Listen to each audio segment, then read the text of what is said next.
বাদ জুমা দেশের প্রতিটি মসজিদে শহীদ ওসমান হাদির রুহের মাগফিরাত কামনায় বিশেষ দোয়া ও মোনাজাতের আয়োজন করা হবে। আপনারা তাতে শরীক হন। অন্যান্য ধর্মের উপাসনালয়গুলোতেও আয়োজন হবে বিশেষ প্রার্থনার। আমি বিশেষ কৃতজ্ঞতা জানাই সিঙ্গাপুর সরকারের প্রতি,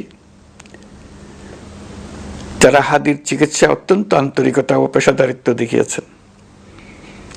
বিশেষ করে সিঙ্গাপুরের পররাষ্ট্রমন্ত্রী ভিভিয়ান বালাকৃষ্ণন, যিনি একই সঙ্গে একজন বিশিষ্ট চিকিৎসক, তার প্রতিও তিনি নিজে হাদির পরিচর্যা করেছেন, আমাকে নিয়মিত চিকিৎসা সম্পর্কে খোঁজখবর দিয়েছেন।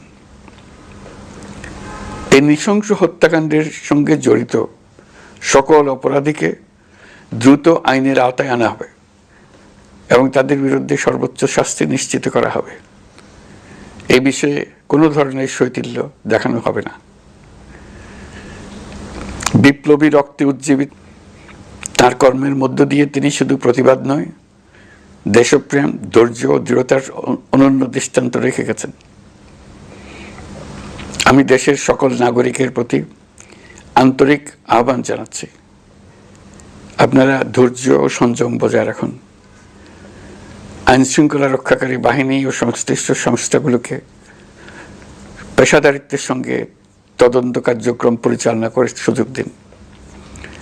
রাষ্ট্র আইনের শাসন প্রতিষ্ঠায় সম্পূর্ণরূপে প্রতিশ্রুতিবদ্ধ। আমি আবারও স্পষ্টভাবে বলতে চাই, ওসমান হাদি ছিলেন পরাজিত শক্তি, ফ্যাসিস্ট শান্ত করে দেন। ভয়, সন্ত্রাস কিংবা রক্তপাতের মাধ্যমে এদেশের গণতান্ত্রিক অগ্রযাত্রা কেউ থামাতে পারবে না। আমরা এখন গণতান্ত্রিক উত্তরণের চূড়ান্ত পর্যায়ে উপনীত হয়েছি। শহীদ হাদি ছিলেন এই প্রক্রিয়ার অবিচ্ছেদ্য অংশ।